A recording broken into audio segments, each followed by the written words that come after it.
Bonjour et bienvenue dans Job et vous. Job et vous, ce sont des expériences partagées, des conseils, mais aussi des outils pour mieux aborder le monde du travail.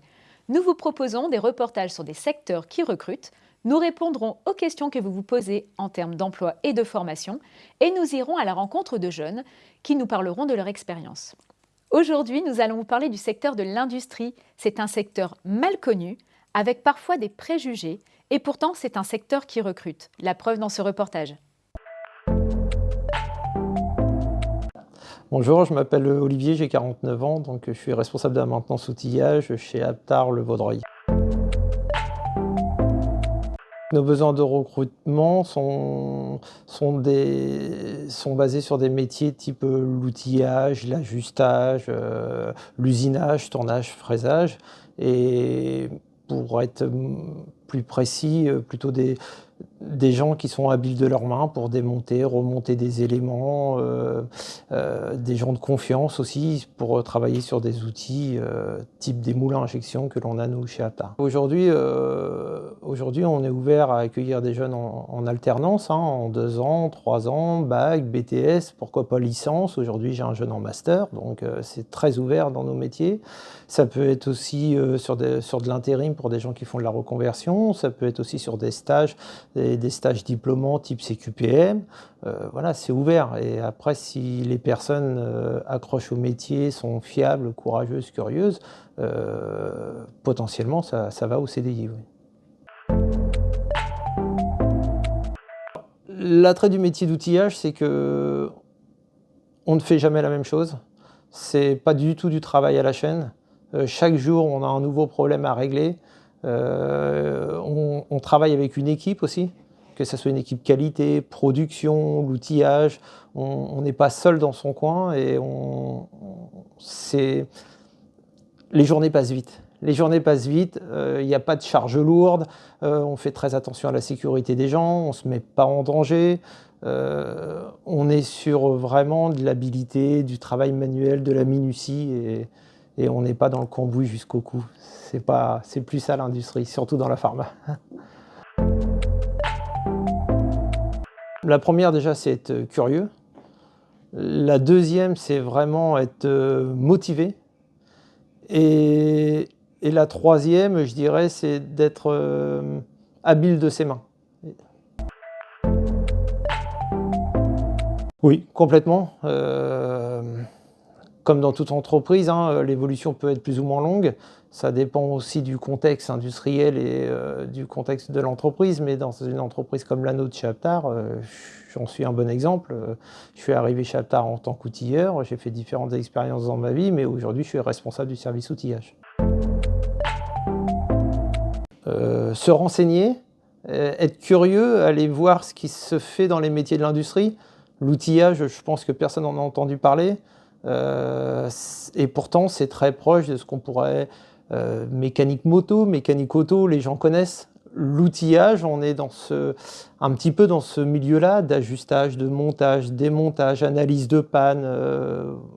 Et donc, je conseille vraiment aux jeunes d'aller sur les forums, d'aller regarder ce qui se fait dans les métiers, d'aller se rapprocher des missions locales, de frapper aux portes des établissements type UMM, CFA Idler, enfin je sais, il y en a d'autres, je parle de ceux que je connais dans la région, mais les lycées, les conseillers d'orientation, ils savent bien dans les collèges, dans les lycées, voilà, et essayer d'aller au-delà de ce que l'on peut vous proposer comme formation initiale. Si vous êtes intéressé, n'hésitez pas, vous pouvez candidater à l'adresse qui s'affiche ci-dessous. Et si vous souhaitez avoir des informations complémentaires sur les formations proposées dans le secteur de l'industrie, eh bien ça tombe bien car nous avons aujourd'hui avec nous Clara Sauvage. Bonjour Clara. Bonjour Séverine. Donc Clara, est-ce que vous pouvez nous expliquer un petit peu ce qu'est le pôle formation de l'UIMM ? Alors, le pôle formation de l'UIMM, c'est un centre de formation en alternance. Donc, alternance, ça regroupe l'apprentissage, mais aussi la formation professionnelle. On a un centre de formation en apprentissage et on dédie aussi des formations pour les personnes en activité qui souhaitent se reconvertir ou apporter un complément de formation à leurs connaissances actuelles. D'accord. Est-ce que vous pouvez nous dire exactement quelle formation on peut retrouver au sein du pôle de formation, comme son nom l'indique ? Alors, sur l'apprentissage, on a des formations qui vont du bac pro jusqu'à des niveaux ingénieurs. Voilà, donc des formations bac plus 5 qui sont possibles aussi en apprentissage. Donc ça, c'est souvent quelque chose qui est méconnu, mais l'apprentissage, c'est aussi valable pour les formations de haut niveau, pas que sur des formations courtes. Donc au CFA, à Évreux, on propose des bacs pro, des BTS, des licences pro et donc des formations ingénieurs sur le site à Vernon. Oui, donc c'est bien de préciser qu'effectivement, il peut y avoir une évolution possible du bac à bac plus 5, parce que ça fait quand même un peu partie de la méconnaissance du secteur de l'industrie. On a souvent tendance à penser au poste d'opérateur de production, être à la chaîne, mais en fait, il y a une palette de métiers quand même dans le secteur de l'industrie. C'est vrai que souvent, nos métiers sont méconnus. Quand on parle de chaudronnerie, par exemple, on s'imagine le chaudron alors que ce n'est pas du tout ça. Quand on parle d'usinage, on pense que c'est une personne qui travaille à l'usine et ce n'est pas du tout ça. Donc, il y a déjà effectivement cette méconnaissance. Et quand on se fait une idée de ce qu'est l'industrie, souvent, on a une image plutôt négative avec des postes effectivement à la chaîne, répétitifs, etc. Il faut savoir qu'aujourd'hui, l'industrie, elle a beaucoup évolué. On n'est plus du tout dans ce qu'on pouvait représenter, souvent on pense à Zola, on n'est plus du tout dans cette image-là. Aujourd'hui, on a des postes vraiment très avancés et effectivement, on a besoin d'ingénieurs bac plus 5 dans le domaine de l'industrie. C'est pour ça qu'on propose ces formations, parce qu'aujourd'hui, il y a un réel besoin dans les industries partout en France et dans tous les secteurs. Donc, on est d'accord, c'est un secteur, on l'a dit, où on peut facilement évoluer. Oui. Et est-ce qu'il y a des compétences à avoir, des qualités à avoir pour pouvoir intégrer cette formation? Alors, ce qu'on va demander, c'est de la rigueur. Parce que, alors tout à l'heure, j'ai évoqué la chaudronnerie. C'est vrai que quand on doit assembler des morceaux de métaux entre eux, il faut être rigoureux. Quand on travaille, par exemple, dans le nucléaire ou dans les sous-marins, une soudure, c'est important. Donc voilà, il faut être vraiment précis et méticuleux. L'usinage, c'est pareil. En maintenance industrielle, c'est pareil. Puis, quand on a des gens passionnés, c'est chouette aussi. Si vous aviez un conseil à donner à des jeunes qui hésiteraient à aller encore dans ce secteur, qu'est-ce que vous pourriez leur donner comme renseignement? La première chose que je dirais, c'est d'être curieux. Parce qu'effectivement, il faut aller au-delà de ces préjugés que l'on peut avoir sur le secteur. Souvent, quand je pose la question en réunion d'information, est-ce que vous connaissez l'industrie, etc. Souvent, ce qui revient, c'est travailler à la chaîne, c'est sale, etc. Et aujourd'hui, c'est plus du tout ça. Donc, si vous avez l'opportunité d'aller dans les entreprises, allez-y voir la réalité du terrain. Venez dans nos CFA aussi. Nous, par exemple, à Évreux, on propose des portes ouvertes tous les mercredis après-midi. Et c'est aussi, souvent là, on se rend compte de ce que ça peut être, et que l'image qu'on en avait, effectivement, elle est souvent fausse. Donc, soyez curieux, allez au-delà de ça, parce qu'il y a des belles carrières dans l'industrie. Et puis, des évolutions de carrière aussi vraiment possibles. On peut commencer à des niveaux relativement... avec un bac pro, par exemple. Et puis, on peut après évoluer, se former tout au long de la carrière. Et souvent, les grandes industries, elles proposent ces évolutions. Donc ça, c'est vraiment, c'est une réalité du terrain. On en parlait tout à l'heure aussi, les prépas, apprentissage, c'est quelque chose aussi que vous pouvez proposer pour que les jeunes puissent aller découvrir? Oui, alors effectivement, comme on a des personnes qui ne connaissent pas nos métiers, qui n'osent pas venir vers nous, on propose la PAI, la prépa apprentissage dans l'industrie. Ça, c'est un dispositif de formation. Ce n'est pas une formation, mais c'est un préalable qui va permettre... alors là, on s'adresse à un public jeune, de 16 à 30 ans. Et ces personnes, on leur propose de venir chez nous découvrir nos métiers avant de s'engager dans une formation. Ils vont découvrir les métiers auxquels on forme chez nous au pôle formation à Évreux. Donc la chaudronnerie, qui est le travail du métal en plaques pour faire des objets qui vont être creux. Et ils vont découvrir l'usinage, le travail du métal mais en forme de bloc. Quand on vient donc usiner, comme si on voulait sculpter la matière pour faire des pièces. Ils vont découvrir la plasturgie, qui est également un métier vraiment en tension actuellement, et donc apprendre à choisir les bons plastiques, les bons matériaux, apprendre à régler une production en plasturgie. Ils vont découvrir la maintenance industrielle également, qui consiste donc à comprendre le fonctionnement d'une machine pour venir l'entretenir et la réparer. Et puis, alors, on fait une petite découverte à la robotique, puisque la robotique, forcément, elle est de plus en plus présente dans les industries. Donc, on est sur des niveaux de formation là, bac plus 3, voire bac plus 5. Mais on fait une petite découverte aussi pour donner un petit goût à ces métiers. Oui, une envie peut-être de reprendre oui, ses études tout à et fait, repartir sur un parcours de formation. Et ça, on a des personnes en PAI qui sont entrées chez nous pour se reconvertir et qui aujourd'hui intègrent donc l'IT2I Normandie, notre centre de formation ingénieur, après un BTS par exemple. On a des super réussites. L'idée, c'est d'alterner des participations en atelier pour découvrir ce que sont nos métiers. Il y a des ateliers de coaching aussi, puisque dans cette prépa apprentissage, on a des périodes de stage qui vont permettre de valider l'appétence pour le métier choisi.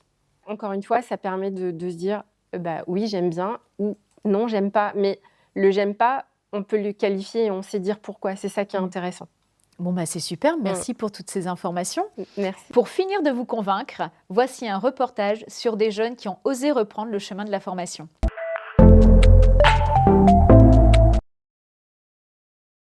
Donc, bonjour, je m'appelle Sandra.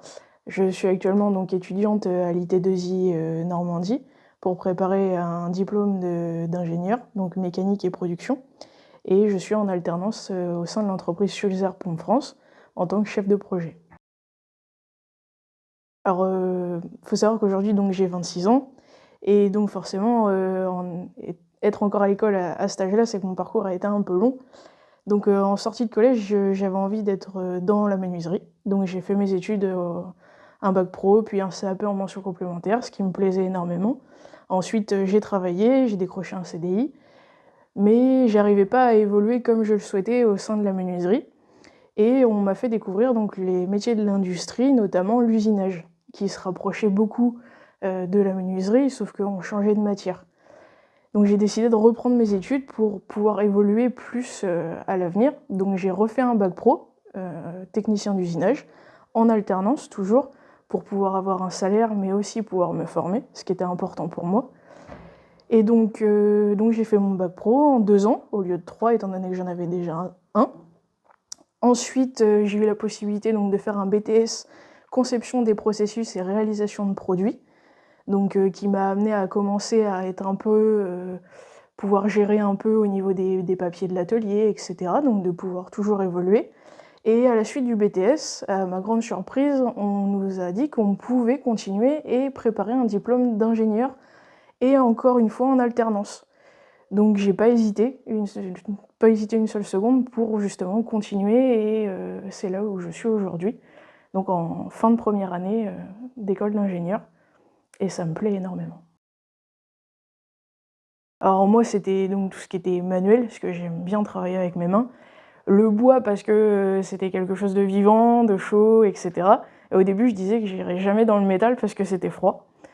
Mais voilà, à évoluer, à grandir, je me suis rendu compte qu'il y avait beaucoup plus d'opportunités dans l'industrie.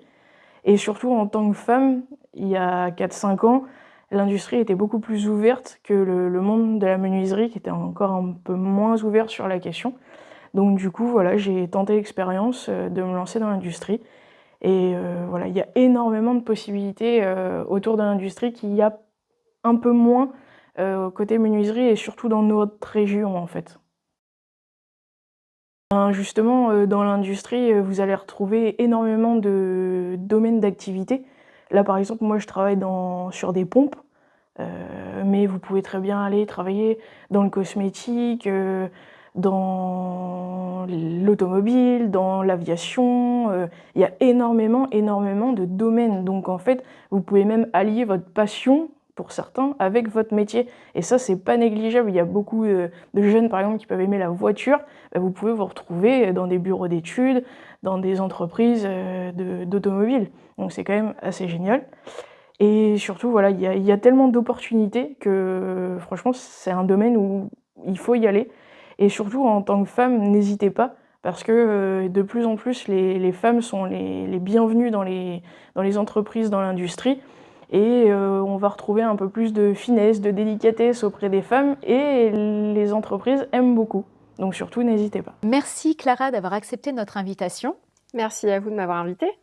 Job et vous, c'est fini. On se retrouve dans 15 jours pour d'autres informations et conseils autour de l'emploi et de la formation.